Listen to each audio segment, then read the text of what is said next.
I recently made a video showing one of my techniques for encouraging persimmon trees to make root sprouts. Since then, I made an interesting observation just today, and it brings us back to the persimmon trees so I can show you another idea. This persimmon tree is one of several that I planted using root sprouts that I acquired from my good friend Dolph, who has some beautiful, huge persimmon trees with lots of root sprouts. And I was doing some cleaning up of the undergrowth underneath this beautiful specimen when I noticed something that stirred my memory to something that I had forgotten.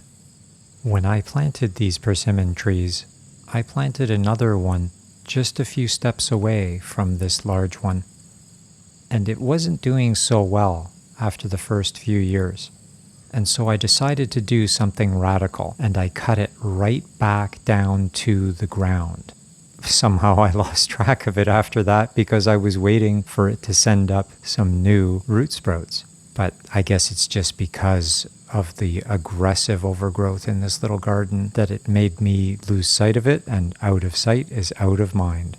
And so this other, more radical and effective technique completely slipped my mind when I made that video a couple weeks ago about this other persimmon tree just across the driveway from the very large one that I encouraged to make that root sprout that you can see now has the protective screening around it to keep it safe from deer.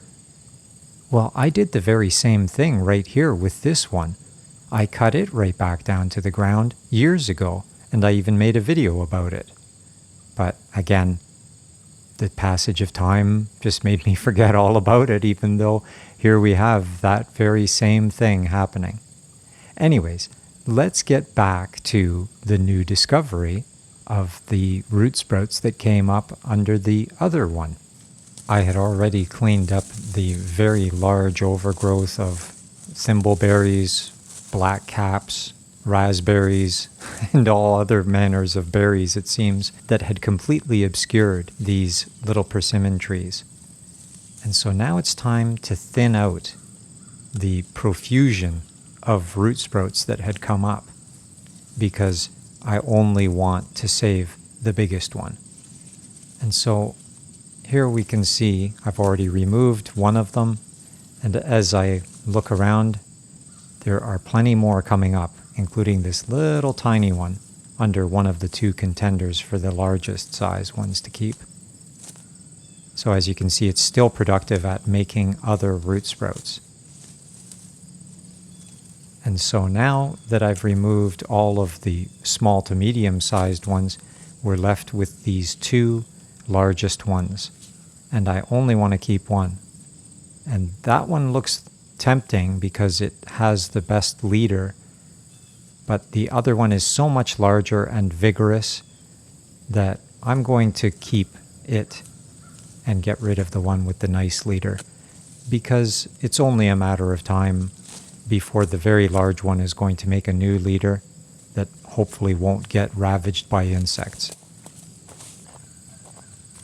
And now a little drink of water, just to help it cope with the shock of all of those other sprouts being cut away. It doesn't really need the water because this was planted so many years ago and then cut back that there's a very large and healthy root system deep underground for this.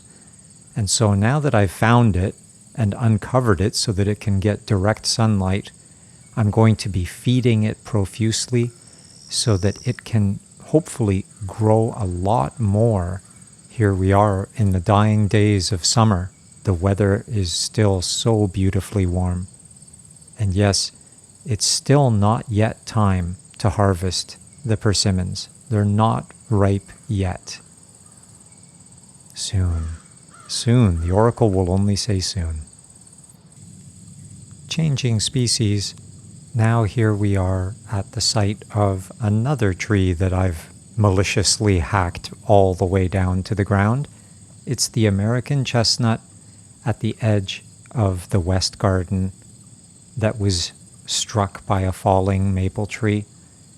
And in a recent video I showed the very same act of cutting it right back down to the ground. And here we can see the beautiful, lush growth on the two that I've left of the sprouts that came from this. These are not root sprouts, these are suckers. But they are just so beautiful and vibrant and competing with each other in a friendly manner that I've decided that I'm going to save them both. We're going to have a two sisters chestnut tree, and hopefully they will both be equally resistant to the blight and not show any effects of it. But it's far too early to tell. We won't know anything until next year. But just look at the phenomenal growth on these. It's only been a few weeks since I did this, and I couldn't be happier with the incredible growth on this. And again, just like with that persimmon tree, I'm hoping that this beautiful weather will continue and that we won't have frost, and that with my vigilance and feeding and watering, that we will see even more of this phenomenal growth before winter finally comes. Right beside this chestnut tree, we can see another tree that was struck by that same falling maple tree. It's this Paw Paw tree, and I have a couple of updates to share with you. First of all, something that somehow inexplicably went unnoticed by me until just the other day was that this tree had been bent when it was struck by that falling maple tree. And so I've taken steps to correct this by putting yet another stake around it and tying a rope to it to pull it straight. Hopefully it's visible through the camera that it is standing straight, just like the next Paw Paw tree that you see to the left there in shadow, which is, by the way, just such a beautiful tree now. It's been growing so beautifully. But so too has this one. And as you can see here, I'm using that rope to pull it straight, and it's looking really good now. The extra little bit of the stem that I left above the spot where the new leader emerged came in very handy, as you can see, as an anchor to tie the rope onto that won't damage the delicate new growth, which, by the way, is not very delicate anymore. Can you believe how large that new leader is that's emerging from the former tree there? It's just shocking to me to see something growing this rapidly. And the whole tree itself is just amazing to me. It's taller than me. It's grown so much in just a few months. It's just incredible.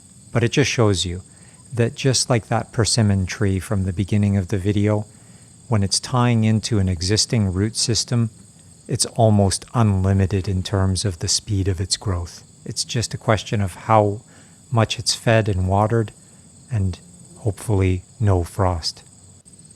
And now for our final update of this video, I'd like to show you the current status of the Sheldrake Levin Paw Paw leaf on the very same tree. The leaf that's emerging from another leaf that was damaged by insects.